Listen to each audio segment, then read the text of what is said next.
Bye. Maybe you would introduce. I'll start. Good evening. Good evening, everybody. My name is Amudan. I am part of Marupakam. We are doing this 22nd Madurai International Documentary and Short Film Festival in association with several groups in Madurai and outside Madurai. We have been doing this film festival since 1998. Today is the last day. It's a 5-day film festival. Usually we have we are very studious physical festival organizers, but this time, unfortunately, due to Corona lockdown, we are doing the online event. And as part of the online event, we are also having interactions with filmmakers. Today we have Suma Josson, whose films we are showing under retrospective one section. Yesterday we had Sanjeev Shah's interaction, and today we have interaction. The interaction will be moderated by George Kutty, a serious activist, film critic, writer from Bangalore Film Society. So the interaction will be like a kind of a one-to-one conversation between George Kutty and Suma Josson. And if time permits, if George Kutty permits, if he can invite others to ask or comment. But the duration is going to be 60 minutes. We'll record the interaction and we'll share it on YouTube on our channel. So thank you, George Kutty, and thank you, Suma, for joining us. So let me hand over the session to Mr. George Kutty. Yeah. Can I just say something just before this thing? I would like to thank Amudan for having this film festival, first of all, and it's a huge piece of work you're doing. It's a healing, in these times where things are sort of falling apart.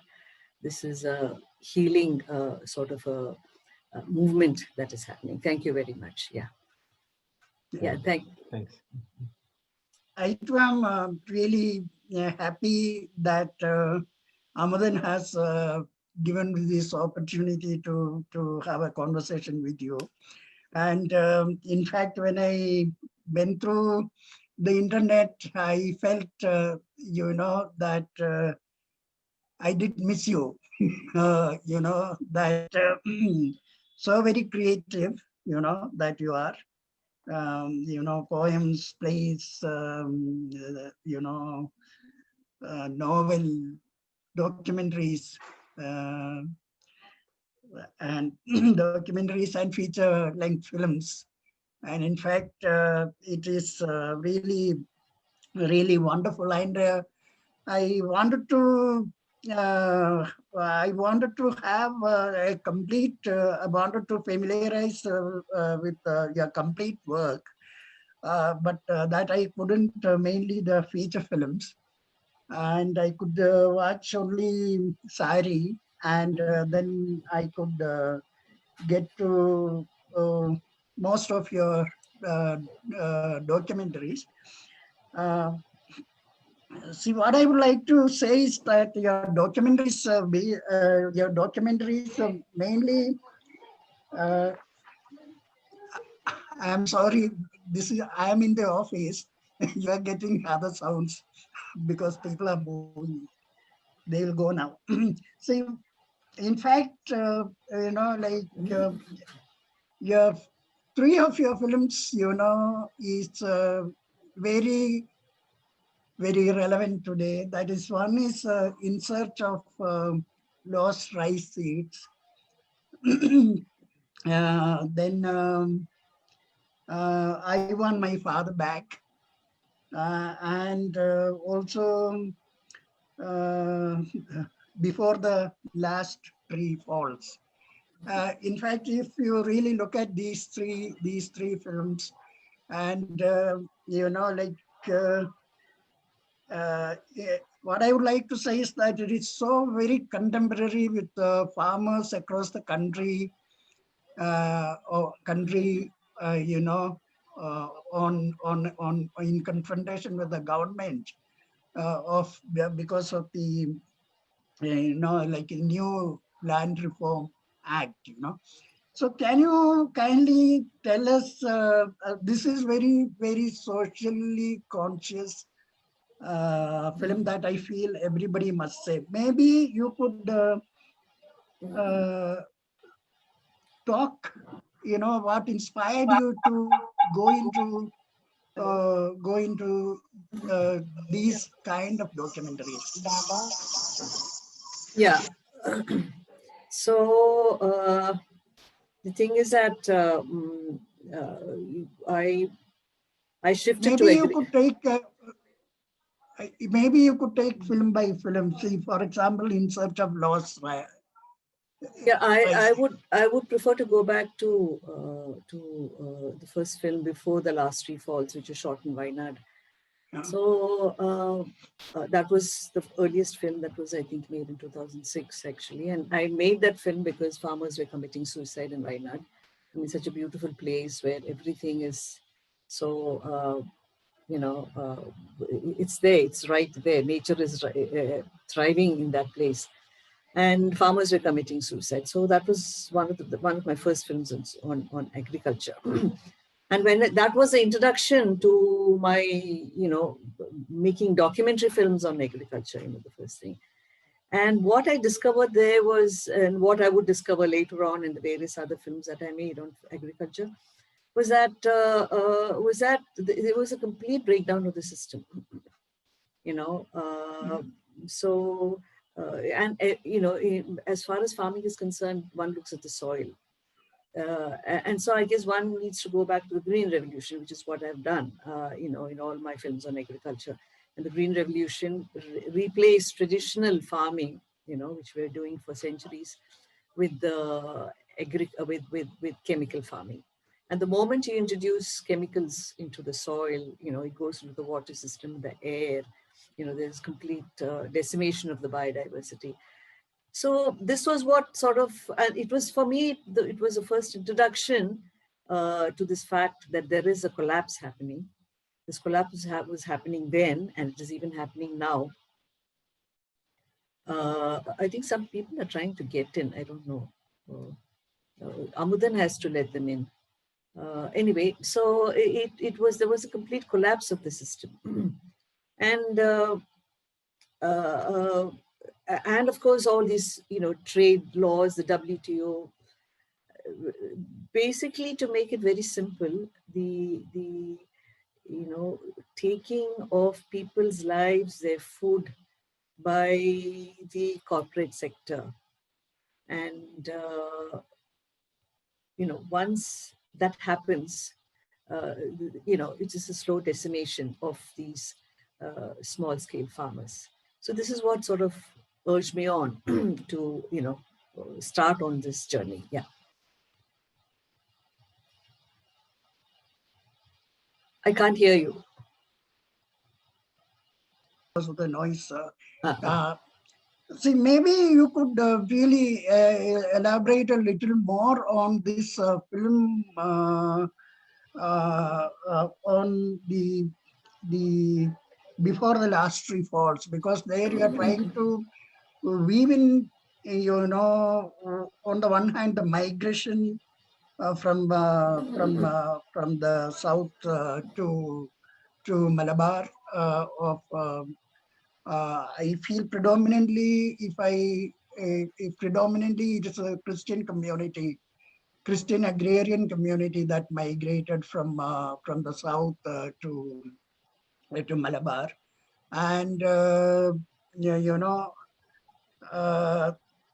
see their struggle for survival, and then the gradual kind of a decline. I mean, in their living standard, forcing them to kind of shift cultivation and eventually commit suicide. In fact, I did hear about suicide, agrarian suicide in areas like Palakkad. But I have never, only when I watched your film, I realized that, that is such a tremendous, such such a huge, struggle for survival in that Wayanad area. So it would be nice if you could really elaborate a little more on this film. Yeah, so basically, I guess this is a general pattern that runs through all the films. So when we did traditional agriculture, we had something called multi-cropping. So a farmer would grow, food for himself, food for the family, plus he would have one main crop which he would sell at the market, one or two. So he was always self-sufficient, and there was a kind of a rotating crop rotation which was happening. But whereas with Green Revolution, that completely stopped. So you had monocropping. So once you have monocropping, so monocropping in each and every area is different. Monocropping in Wayanad was all to do with cash crops, with the spices and coffee and, cardamom and, all those cash crops. Whereas in other areas like Vidarbha, which is what I want my father back, it was cotton. So a farmer was growing multiple kind of crops and feeding his family. He was growing only these cash crops, and he was sort of the whole soil system collapsed, his whole biodiversity collapsed. See, the whole agriculture depends on a chain, the chain of the biodiversity, and that was destroyed. And once you destroy that, then it means the soil collapses, the structure of the soil collapses. So on one hand, we have these monocropping, which is happening. On the other hand, there was also the WTO, that is World Trade Organization, imposing its, trade deals and rules and regulations. And, all governments, successive governments have adhered and have favored them. So to a great extent, which is what is happening in the farmer struggle now. It is the corporations versus the farmers, and the government is just the middle person, so this was what happened in Wayanad.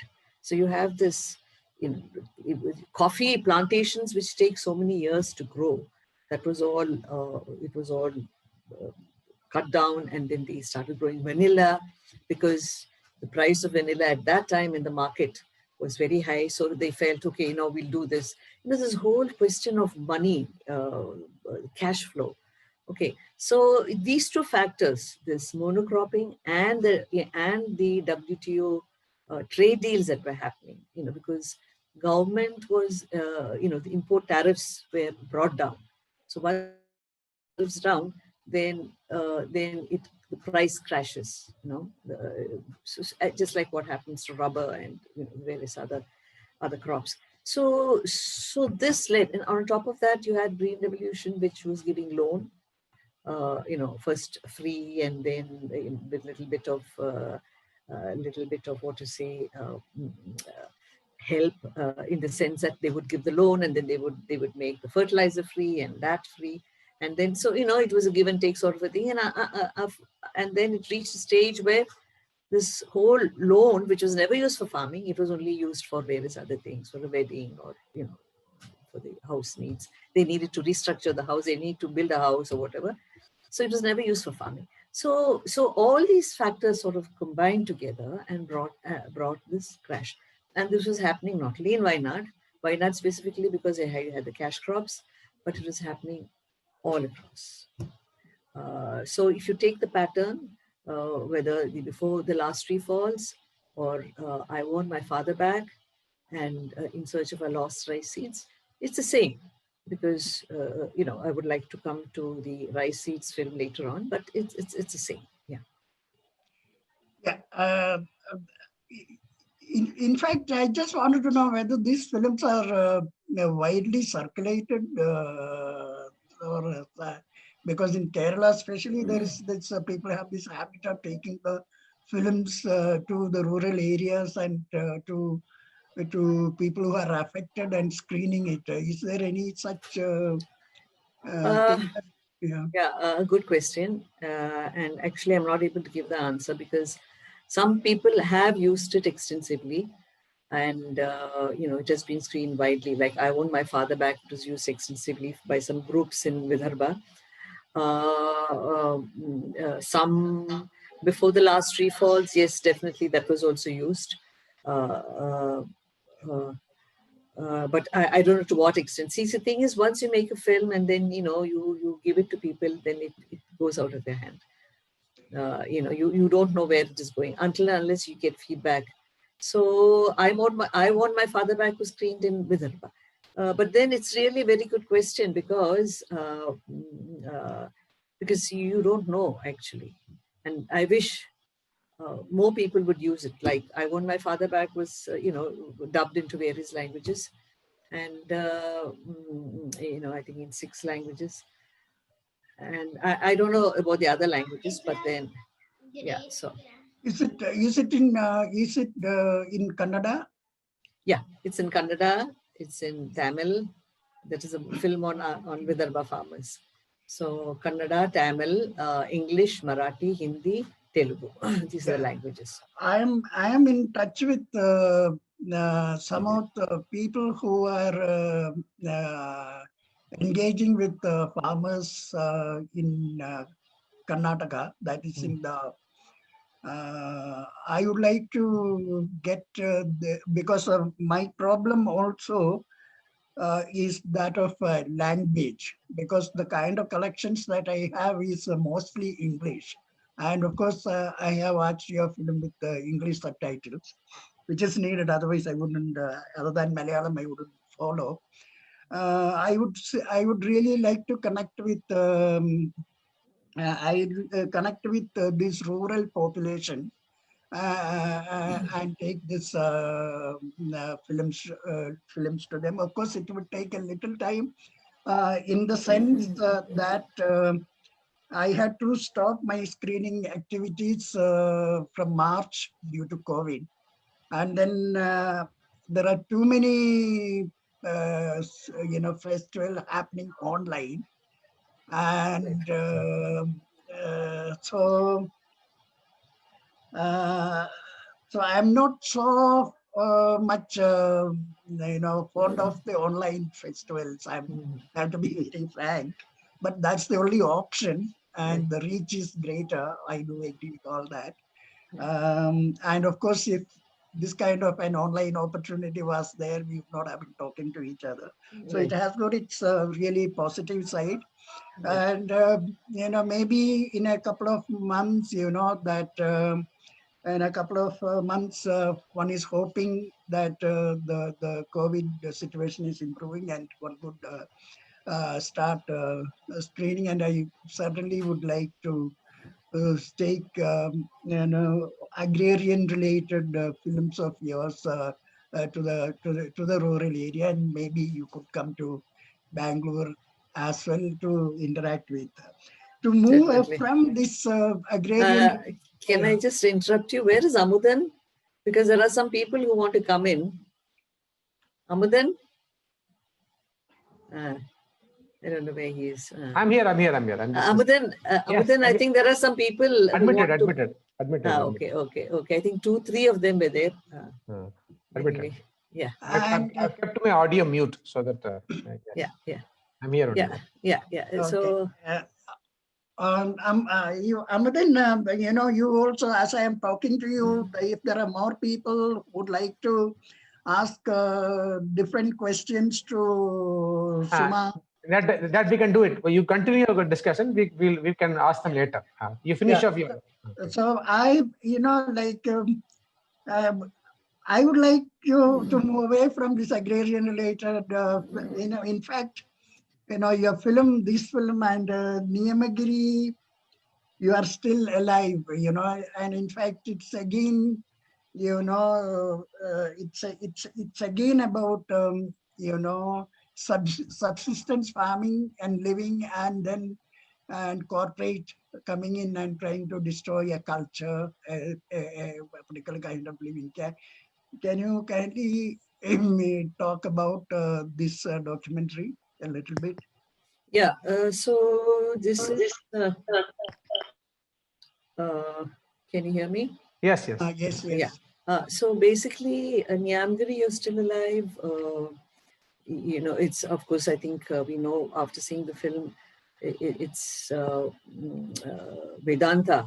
They wanted to establish, they wanted to mine bauxite from Nyamgiri, which is in Orissa. And Rungra community there, I mean, which is almost on the verge of extinction.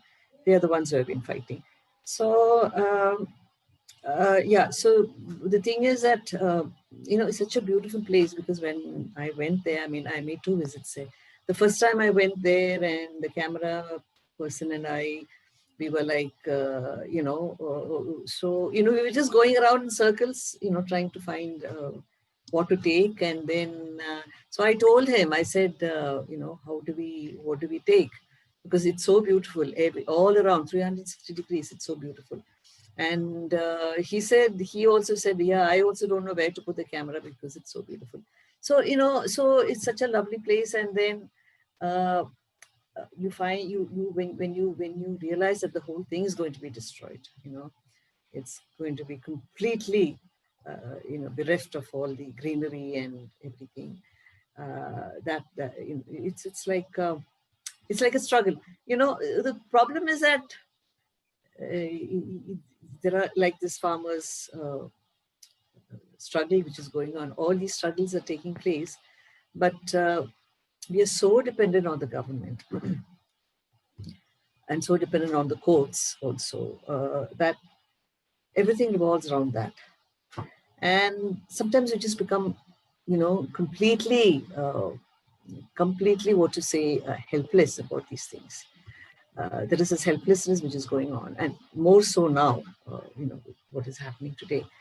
So for me, as a filmmaker, you know, my job is to capture the environment, you know, where these people are living and how they're going to be affected, and you know what they have to say.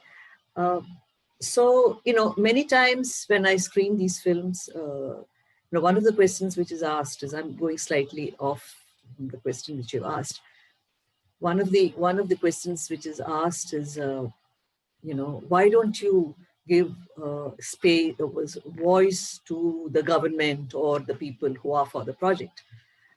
Well, you know, these people get their space in the newspapers and television and everywhere. But whereas the people in Nyamgiri or the farmers in Vidarbha or the farmers in Wayanad or wherever, they don't, their voices are never heard. Their feelings, their emotions, nothing is expressed. You know, and what is actually being destroyed, you know, so that is also never there. So I don't give that space to these corporates or the government, with a very, very fundamental reason, because, you know, if it's a 15-minute film, I want to give concentrate the whole 15 minutes on these people. You know, I'm very, very clear about that. And, you know, and then, you know, what are they going to say at the end of it? Because when the Adivasis in Nyamgiri, when they say, you know, this Nyamgiri is a god and we believe in this god, you know, they will come out with reasons like development and, you know, all those kinds of nonsense, which is, you know. So I'm sorry, I think I digressed from your first. No, I think it is important what you are saying. Right. It's very important what you are saying, because you are really giving voice to the voiceless, and really bringing out the underbelly of development. In fact, that compassion for the ordinary people, it is reflected, and you have taken your films very humanely in that sense, you know, like the kind of you have never objectified them, or you have not made them objects of sympathy, but people really looking for answers. You know, like I know that has been the strength of the film. So, you know, so it's it's a good thing to say that we don't bring in the kind of journalistic objectivity where you have to report the viewpoints of both. It's not really necessary. It is there to, it is the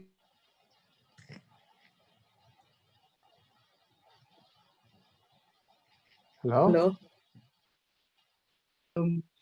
uh, struggle for survival. Yes, this is what and I really get from this this one, In Search of Lost Rice Seeds. Like where so many varieties of rice that that is cultivated depending upon the soil and season which people knew, and the kind of total destruction of that by introducing this this hybrid variety of rice, and or the the loss people suffered due to cultivation of um, uh, you know hybrid cotton in this film. Maybe you should elaborate a little more about this. I want my father back, because what are the kind of circumstances in which finally the farmer is pushed to commit suicide. Yeah. So, but before that, I would just like to speak a little bit on this whole question of what nature is, what we are, this whole question of the structure of the soil, the microbiomes, the microorganisms that are in the soil, and how protective all these microbiomes are for the sustainability of human life and the sustainability of nature, sustainability of ecosystems, biodiversity. And this is completely lost with this introduction of the chemicals and green revolution. So, because nature has always protected us, in so many ways, right? And if you study, and I've been studying this whole the soil mechanism, what happens, this whole question of the connections between the bacteria and the fungi, how they have this whole connections between them, and how they're able to talk to each other and give the nutrition to the plants so that the living beings up on the earth can survive. So it's a wonderful sort of a work of art, actually. Nature is a work of art done in an extremely complex and intricate way, and which is what we are trying to destroy. Okay. So now the thing is, in Vidarbha, I want my father back. There again, see, I've always made films where I have taken a load of stress from the people who have been talking. And it becomes extremely difficult, visiting these farmers who have committed suicide, sitting there and listening to them, and knowing fully well that there is no hope for them, until and unless they take the first step, of slowly getting away from chemical farming and moving out, which is very difficult under the present circumstances, but it's something which they need to do. They need to, start doing, and which is one of the reasons why I make these films, because to tell them that there is an alternate way of living which their forefathers lived, and that is possible, and that can sustain life. The way we are going, the way we are going, the earth will survive. The planetary systems will survive, but we'll become extinct. So I think we need to keep that in mind.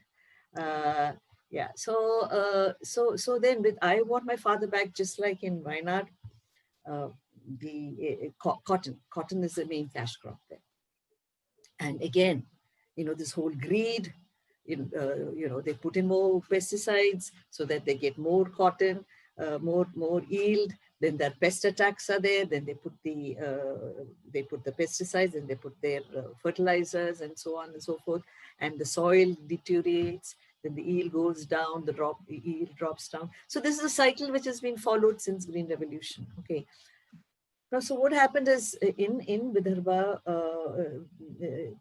BT cotton, which is a genetically modified seed that was introduced, and that came. So, and then there is always this huge propaganda machinery of these corporates, Monsanto and all the others, were selling the seeds. And that propaganda machinery is very, very strong. And there is no way we just cannot match up with that. And they have appointed villagers in Vidarbha especially, who do plays from Ramayana and Mahabharat, and incorporate GM BT cotton seeds. Just look at that, how creative they are. I mean, like in Kerala, we have these various forms of communication, which was Chakyar Kota and, the various other forms through which we were communicating with people. But now you have these big corporations. I don't know whether they do it in other states, but definitely in Vidarbha at that time, when I was shooting the film, this was being done. And these are also the sons of farmers, and they were paid a lot of money. And, so you have at night, you're being entertained, and you have this, Mahabharata and Ramayana, or some incident from these two classics are taken, and they're incorporating this. So you can imagine how convinced they become, of this. So what I want to say is that there is this huge propaganda machinery. So these people are convinced, and then it is completely lying. They'll say that if you put, like, I think in one of the farmers, he took a huge amount of loan, and he said he will get some 10 something, but he got only 1 quintal per acre. There is that incident there.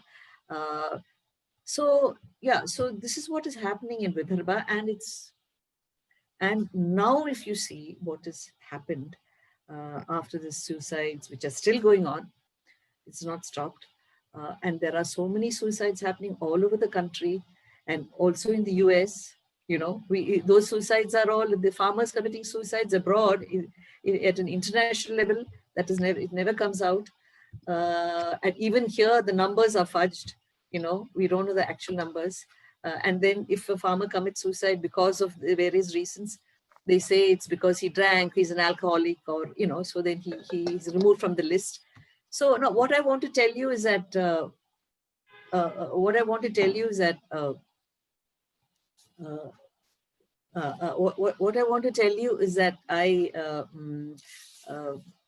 where was I?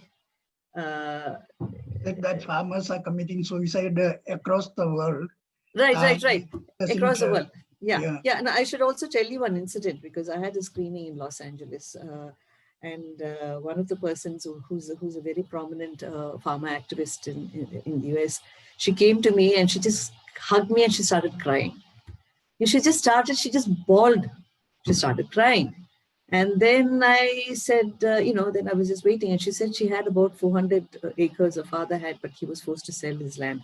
So this is what is happening in India today with the present laws. So in Vidarbha, actually, because of cotton as a cash crop, again, like in Wayanad, it sort of affected the farmers. But today, a lot of NGOs have intervened. They are also playing their part. So there is a minuscule number of farmers who have switched over to organic farming and who are doing multiple cropping, and but it's just a minuscule. So it is. So when I talk about, I have not criticized the farmers in the speakers in the Wayanad film, and in I don't know so much about the Vidarbha film. I Want My Father's Back. They have. I have not personally criticized the farmers, but in my rice film, In Search of Our Lost Rice Seeds, I have criticized the farmers because they are unable to. It's a risk, and they need to take the step. Yeah, this one you see, like in this one, before the last tree falls, that the film on Wayanad, there is you say that somebody says that you see the subsidy that an Indian farmer gets is just about 3%, whereas the subsidy that is given in the US is about 30, and in China about 39%, and that's huge. And is the governments of developing countries, are they under pressure from the international community or the what you call the so-called developed nations, and to have economic policies that benefit them? Yeah, I think, even that subsidy which is given in India today, WTO is saying that that needs to be removed. So we are in that state. I think just a few weeks back, I don't need the statistics, but WTO has said those subsidies also need to be sort of removed. Whereas, see, the whole problem is that the subsidies which are given to the American farmers, they hold huge land holdings, and some of them are also part of this whole corporate setup. So it's an automatic thing. It is you move this amount to that side, and the same players are being benefited. But whereas in India, that's not the case. We have 60-70% of our farmers are small scale farmers, and they hold their land holding is very less. 5 acres, 6 acres, 2 acres, so this is how it is. It's kind of, it ranges. But the WTO is saying even that has to be removed now. Yeah, in fact, this is what I really feel, that the successive governments, just to digress a little, the present amendment of the farm, agrarian policy by the government also, to me, it seems to be pressured from the developed nations. What do you think about that? See, yeah, the thing is that it's all it is a WTO is full of corporates. I mean, they listen to the corporates. So, I mean, there's no doubt and question about that successive governments have towed the lines of these of these corporates, and once in a while we are victorious, like in Nyamgiri. I don't want to take any names here, but then as far as this particular case is concerned, Rahul Gandhi, personally went and fought there. I mean, again, I'm off the political part of it, but he really went and canvassed for the Nyamgiri. And then of course Jairam Ramesh was there, and he gave a very good order. So that is how, and of course the Supreme Court also, they held the Gram Sabhas, and that order was also good. So once in a while we come up with these hugely successive stories. Although in Nyamgiri, that refinery is still there, it's still polluting. It's bad. Situation is bad, but at least the Nyamgiri hills are there. So that is what it is. So now, if you go to the farmers' protests and the agitation, this is what is happening. It is, and it's always been, a David versus Goliath, struggle. So once in a while we get these victorious moments, and we are all happy. Yeah, the whole question is, how to change these things around. It's a huge challenge. In fact, of course, I do appreciate that you engage with this kind of issues for the betterment of human, life, sort of human as well as the organic life of the earth, I would say, because humans only constitute a very small element, in the whole, universe, cosmos, so to speak. What do you think? After, I'm sure that these films have come from deep reflections and engagement with the people who are affected by it, and what you kind of think could possibly the solutions for a See, better. so there are two ways of looking at this. One is when we have this huge, like coal mining, or, this huge mining projects which the government wants to impose, cutting down of forests. So all that we can do is, we can just sort of register protest, and if the government is willing, it listens. It doesn't, then, we continue with the agitation, continue with the protest. So that's one way of looking at it, So as I said, sometimes we are lucky, sometimes we are not.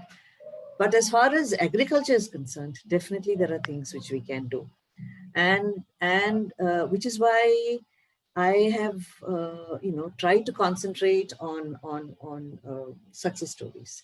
Now, In Search of Our Lost Rice Seeds is a success story of a group of people, group of farmers, with the help of organizations like Save Our Rice Seeds and various other NGOs, who have successfully been able to conserve, thousands and thousands of rice seeds, not only rice seeds, but various other varieties of seeds. And, and also see, because the general sort of a paradigm is that when you do seed conservation, you also follow the organic way of farming. That is this thing. So no chemicals and agroecological methods, as one would put it, because there are so many ways, of agroecological methods. I mean, there is the organic, then there is natural farming, then there is many methods, and each one, for me, it's very simple. As long as it's chemical free, I'm acceptable to any method of farming. Okay, so now, so I think there are these small groups, as Margaret Mead said, that things start with small movements. There are small groups, and farmers are realizing, still it's a minority. I'm not saying that there is this big following, uh, but they are there, and I'm hoping that they will spread the fire of knowledge, and soon this will sort of they will take it up. Yeah, just would like to shift from because this is a very, I focused on this first because this is very contemporary, and like both in terms of the farmers themselves trying for alternatives, and farmers really trying to go organic, and at the same time the other corporate forces are really intervening, and not allowing this organic process to move. And I would like to link that to the kind of present farmers unrest across the country. And of course, like on the face of it is the land reforms, and which corporate can enter and buy, and from whatever that has happened in the past, it looks like the farmers are right. They are not going to benefit in any great way. In fact,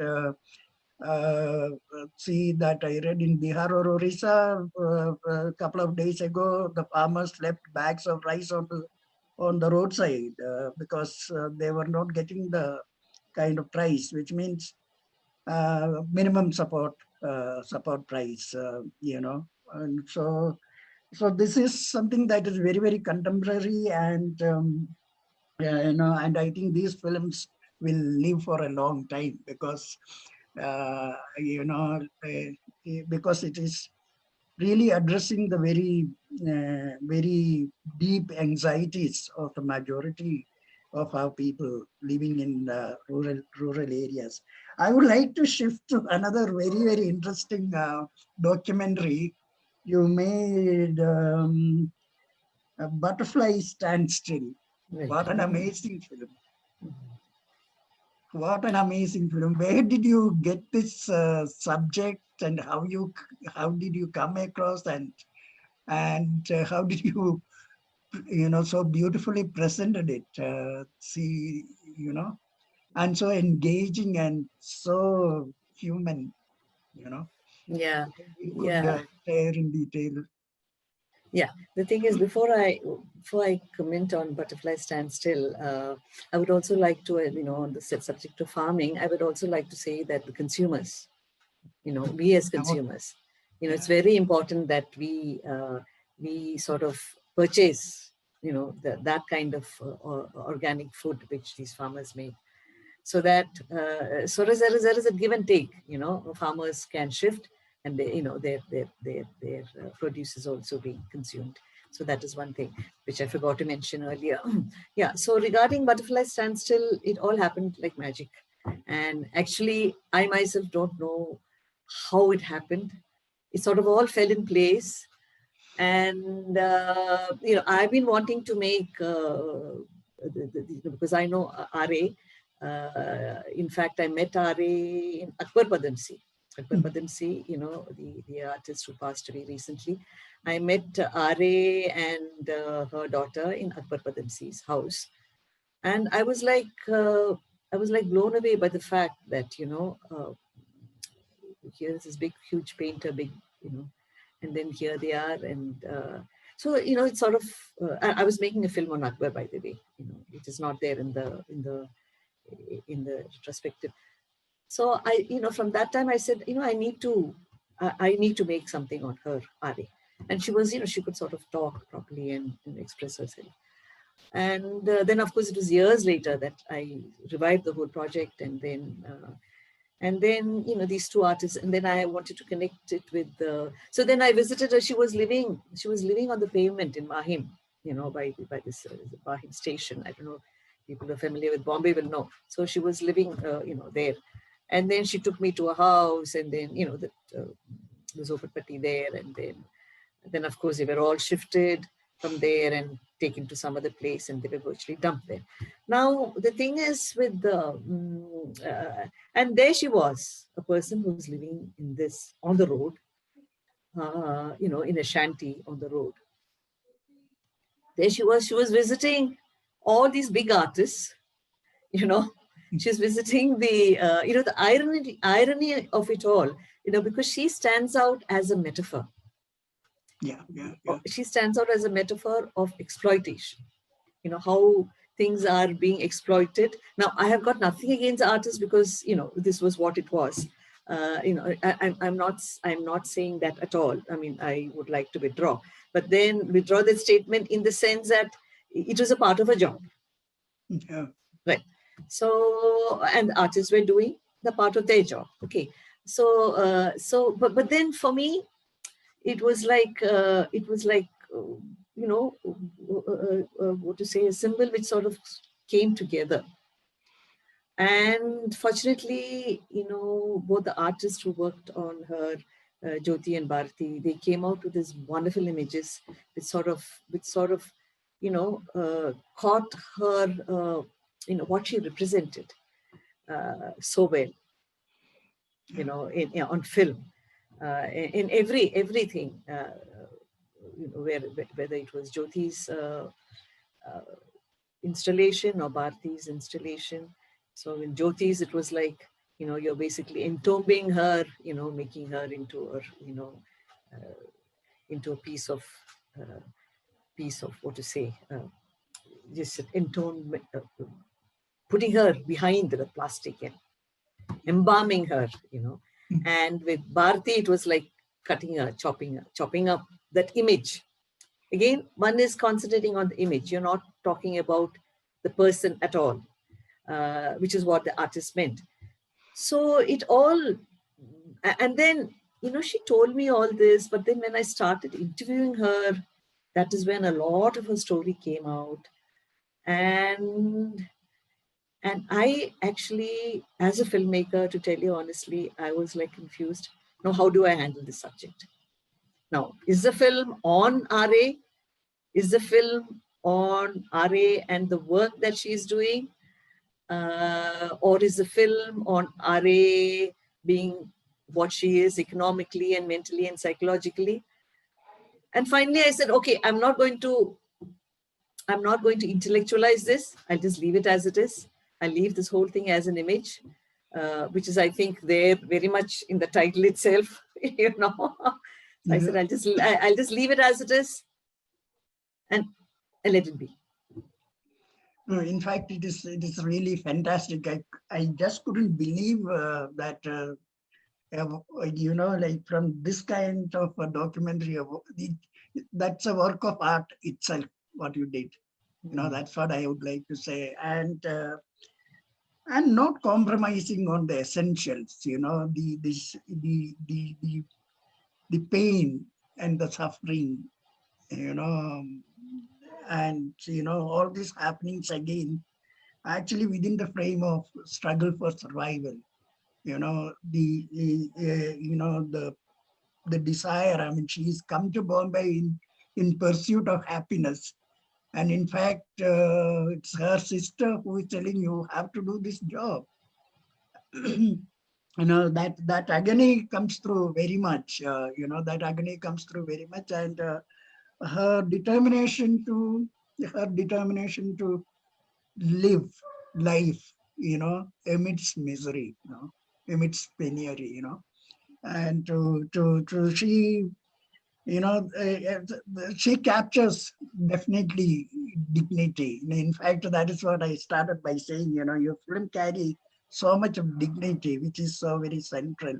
And I never felt in this film butterflies stand. You never objectified her, not at all, because you got that humanness, and that gentleness, that you brought in a lot, and of course, I personally am very grateful to you for that, because this cannot be categorized as a social cost film, still, and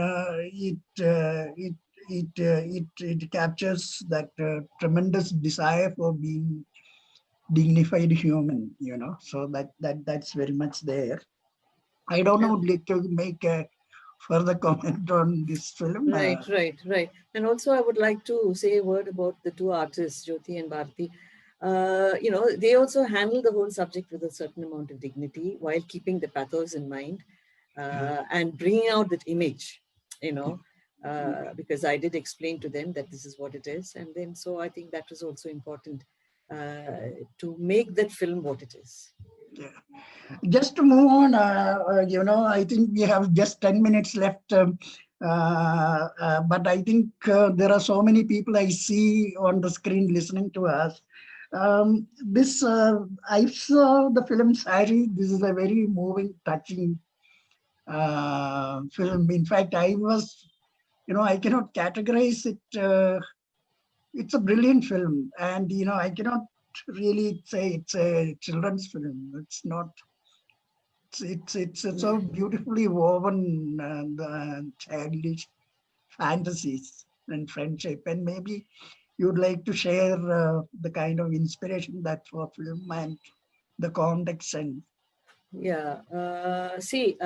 Both my feature films, I worked with images. In fact, I'm basically a poet. I started off as a poet, as a writer, and then, I worked with images. And even my features and my documentaries, I have all worked on imagery. So Janmadinam, which of course is owned by, I made it for NFTC, and I'll have to get permission to screen the film and all that. And during these COVID times, it becomes very difficult. Janmadinam was completely a film which is woven around these kind of images, mother-daughter relationship. So Sari was much more of a simpler version of that, in a sense. Janmadinam was much more complex and much more complicated. It had a non-linear structure, whereas Sari had a linear structure, but within that linear structure, it has got its own non-linear, strand which is underlying. Because in the first, after the film Sari, the first few scenes, the girl Radha, she says that the mother wore that magical sari in which she had all these streams and all that, and she says she has never removed that sari since then. So, I mean, you know, it's a huge statement that it is making, because it's also part of nature. Okay, so nature is an extremely important component. And, you know, the thing is that as an artist, I guess one is not conscious of this. I don't say, okay, here I have to write about nature. You know, it was only after so many years I'm watching Sari, and I said, oh, okay, that makes sense. You know, for this whole, for Radha's mother to say, which is a story in itself, to say that she's never removed that sari ever since. So I had to interweave so many aspects. There is life, death, regeneration. Now, if somebody asks, what is a cycle man? You know, what does he represent? Is it fear? Is it this thing? I don't know the answer, because I think a good image cannot be defined. I mean, this is what I feel, and which is what I feel when I watch, you know, the masters, the cinematic masters. You know, if you go and because there are so many different versions and meanings to that particular image. Of course, there is a linear thread which happens in a film, which has to be there. But as far as the images are concerned, I think you know, I just leave it there, and then yeah. It's been for me. It has been a very wonderful experience watching your films, and as I told you, in fact, I am looking forward to reading your plays, poems, and novel, and also you know, the film that I have not seen, and possibly, you know, we could think in terms of retrospective here in Bangalore as well. In the coming year. Let's hope that. Amudan, are you there? Hello? I'm very much here. Amudan, I know that we had a wonderful conversation, I suppose. Yes, and, yes. Maybe. Now we can invite others who are there in the group if they want to have any. If you have any questions, comments. Thank you for giving us so much giving me so much of time. We have time. Thank you. Okay. Yeah. Yes. Just to we have Sahars, Priyanka, Mary, Nisha, Chiara. So if you have any questions, comments.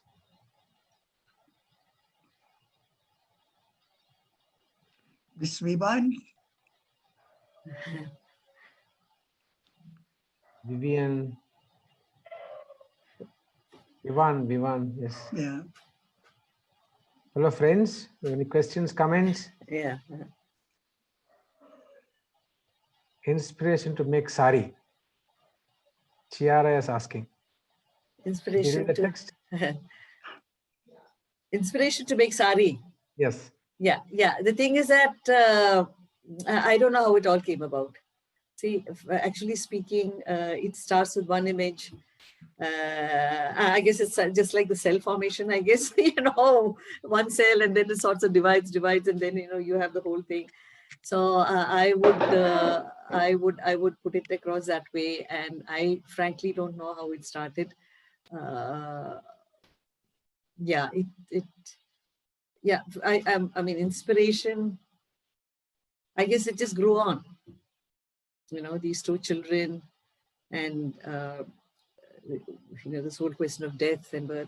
It's been such a long time, so I wouldn't be able to answer you very clearly. But then, I guess with all creative people, it begins with one image, and then it sort of takes shape, and then until it gets its own, you know, own body. Yeah. Thank you, Suma. Yeah. Priyanka has a question. Priyanka. If there was a film.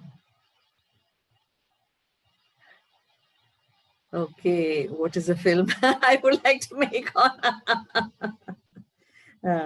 Yeah, there's one film again, which is on agricultural issues. See, these are all our sources of life, you know, and seed is the source of our life. Seeds are being taken by the seed companies in a big, hugely massive way. I'm talking about documentaries and not talking about feature films at all. And this is a film which I really, really want to make on. And it's huge movement that is going around all over the country. Small, tiny little farmers saving seeds. Because one, they are not able to afford the seeds. So they are saving seeds, using it so that they can save the costs and also replicate these traditional seeds and share it with the farmers. So this is something which I really want to work on. Yeah. And another film which I really want to work on is a soil, because soil is completely being destroyed. Yeah. Yeah, she also has a message for the youth. She wants to. What is the message for the youth? Message for the youth. Message for youth. Yeah. First, stop buying junk food. Stop buying food made by Adanis and Ambanis. Eat natural food. Yeah. So message for youth is, we sort of put down our traditional ways of life. We need modernization, we need technology, we need all that. That is all there. But I think it's so important to get back to our roots and to go back to the villages, to speak to our, grandmothers and find out what is, to listen to the stories. Those stories are completely being wiped out. When I say grandmothers, it can be anywhere in the village. Go to them, ask them what they did, record, their knowledge. This knowledge is completely being wiped away. So that recording of the knowledge is very important, and putting that knowledge across, that information across, that is very important. Yeah, I don't know. My this thing for youth is. Could you recall any anecdotes from the film shoots? Chiara has asked. Yeah, from the film shoots. Yeah. Well, there is one main thing which I need to tell you about the Sari film. The place, we got this beautiful location, as you know, in the film, it's a beautiful location. And again, this whole question of nature was there, which is a part of the film. The fear, the anxiety, the tension, which and the beauty which nature represents is also there in the film. But that lake, that place, that the water bodies of the place, it had crocodiles. So I was very, very tense during the shoot of the film. And strict instructions were given to the crew not to go near the water. But then the teacher who's there in the film, I don't know how she went. She went there. She must have been, taken in by the beauty. So she said, let me just go near the water. And fortunately, there was a boat coming, across her way. And they screamed and shouted at her, go back, in Malayalam, of course. And then she went back. Obviously, there was a crocodile there. Now, see, so those things are, so you're making a film, you have the stress of making a film, and there is something in the location which is not good.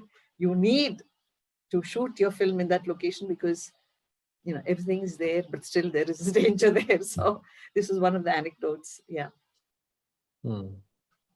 Okay, thank you. Yes, I think we